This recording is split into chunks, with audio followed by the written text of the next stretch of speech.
Welcome to Who Made You the Boss, a podcast for recovering workaholics. I'm your host, Lindsey Epperly, and I invite you to embark on a transformative journey. Our mission on Who Made You the Boss is clear. We're here to tackle the unique challenges that today's professionals face.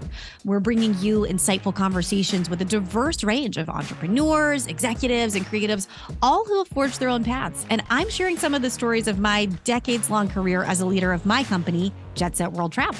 Whether you're a seasoned professional or just starting out on your journey, join us each week as we unravel the mysteries of leadership, self-discovery, and the pursuit of fulfillment.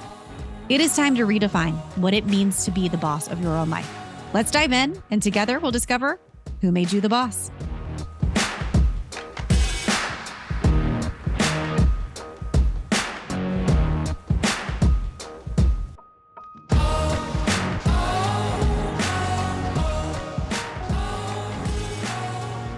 Hey there, friends. I'm Lindsey Epperly, and I'm here to take you on a journey through the highs and lows that the modern professional faces in today's world.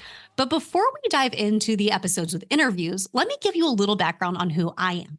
My professional path has been forged mostly within the hospitality world ever since I founded at the age of 25 what is now known as Jetset World Travel, where I currently sit as the CEO. But my entrepreneurial spirit dates back to around the age of 4 when I used to sell imaginary ice cream to my dad.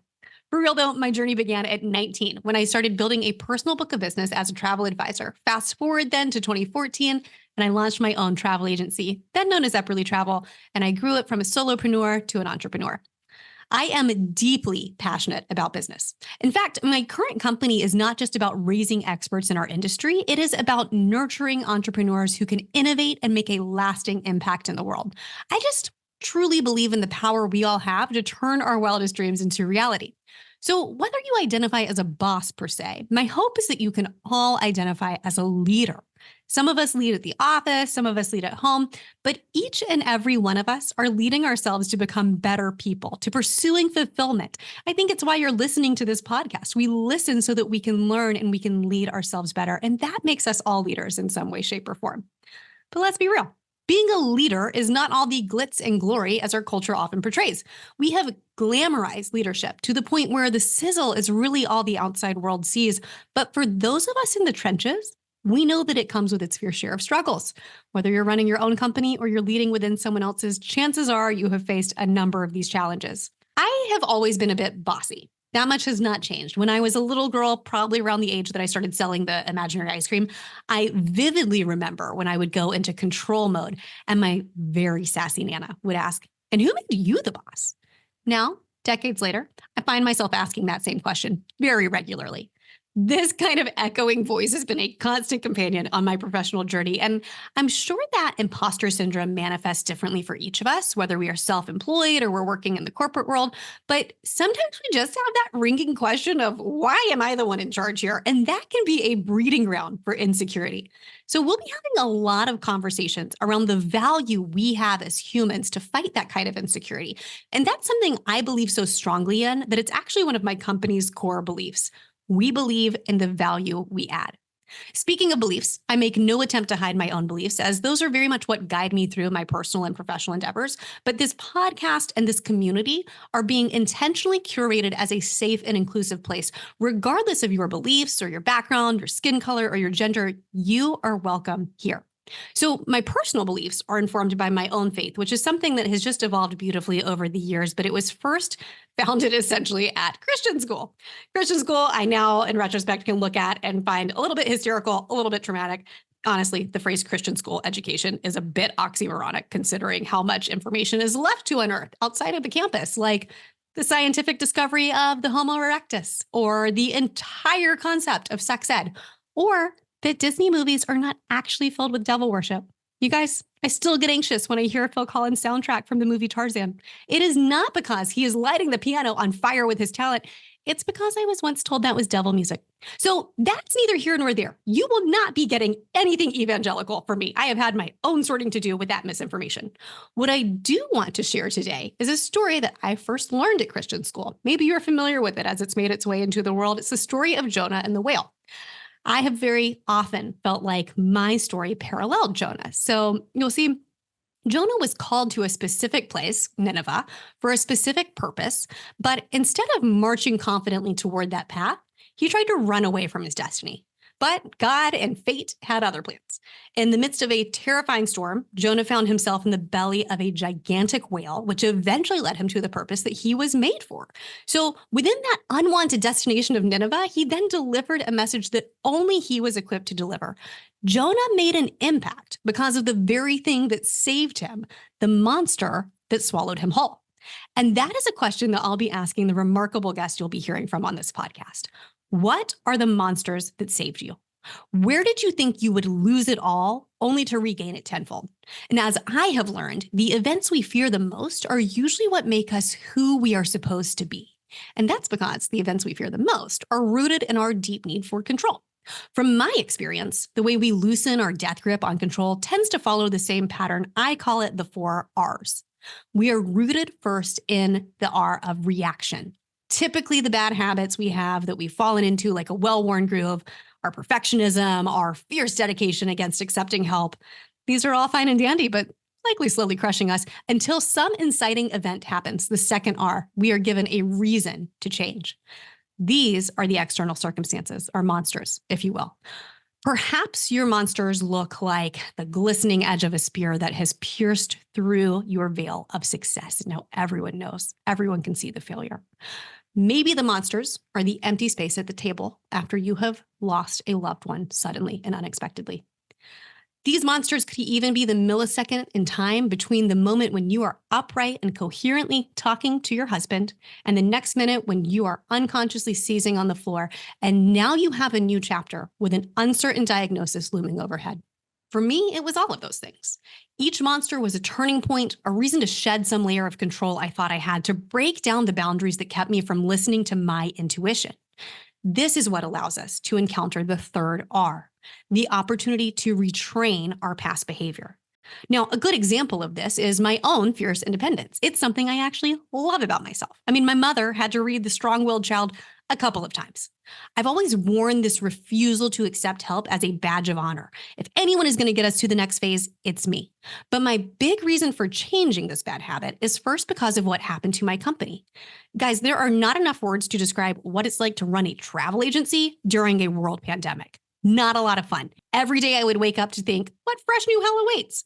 We had to rescue people from everywhere from Argentina to Egypt as borders were closing. We had to cancel trips that were honestly people's last opportunities to spend with relatives and loved ones who may not be there once the world reopened. And my God, my team was so strong, but so wrecked by all of this. It just got to us emotionally. And each day we were doing it all over again for negative income and negative purpose, it felt like at times. Add all of this to the personal fact that I was 5 months pregnant when the pandemic hit, and I had just placed a home under contract with my husband, Jeremy, who was not my business partner at the time, but he was working in the company. So we're a single income household, really banking on our dreams that this business is going to take off, and overnight it plummets. It feels like a gigantic failure. Every day is a reminder of it. Every day we're bleeding money. Every day we're opening a spreadsheet that we have labeled Project Slim Fast and going, we can make it this many more months. Early on in this, we had to even ask ourselves, do we keep our business or do we keep our home? So we walked away from the home, uncertain of where we would be bringing our firstborn to. And we started talking about what this business would look like if it survived. At that point, Jeremy offered me something really unimaginable. It was true partnership. He was coming in, he could help me run the business. He had ideas about how we could scale it. He had a lot of things that sounded, quite frankly, to me, threatening to the way that I had always ran my business and my life, which were completely within my control. Now, this reason was the opportunity to retrain my bad behavior of wanting to do everything myself. But it, of course, did not come as easily as just recognizing that. The monster that was the leveling of my business had to completely destroy my sense of self-worth because I was so wrapped up in my success. And it had to do that first. But once that was done, once I accepted the failure that seemed inevitable, when I had nothing else left to lose, only then did I accept the help of a partner. And you know what, you guys? That's what led to the fourth R, redemption. Embracing the opportunity to change opened the bottleneck I had on my business, and then the company began to flourish. The funds we were supposed to use toward a home, What was left of them after keeping the business alive were then put toward an acquisition opportunity. That is how we purchased Jetset in 2021. The monster, that was failure. That was my idea of success that fell apart overnight. That led to the quadrupling of growth that the company has experienced since March of 2020. That monster even landed us on the Inc. 5000 list this year, the fastest growing privately held companies in 2023. I never could have even imagined that before I went into this tumultuous period of life. And that is just one redemption story that I will share with you personally along the way, including a future conversation of how escaping a private island allowed me to tackle imposter syndrome. And those are only my stories. You are going to hear so many more incredible conversations of turning tragedy into triumph, thanks to these incredible guests. And together we'll be wrestling with the question that the name of the show poses. Who made you the boss? I am ready to tackle that question with you. We did not become bosses to wear a crown. We did it because we believed we could make a difference in the world, even in moments of self-doubt and adversity. These conversations and this community will empower us to confront our monsters and our fears together. I believe it is time we embrace our stories and share the authentic versions of our leadership journeys. So thanks for joining me today. Stay tuned for more inspiring episodes as we dig deep into the world of personal and professional development, and we ask ourselves, who made you the boss?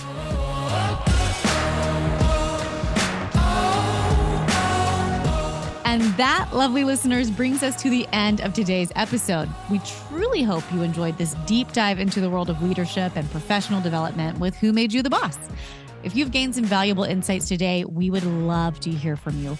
Please take a moment, go to your favorite podcast platform, search for Who Made You the Boss, and leave us a 5-star rating and review.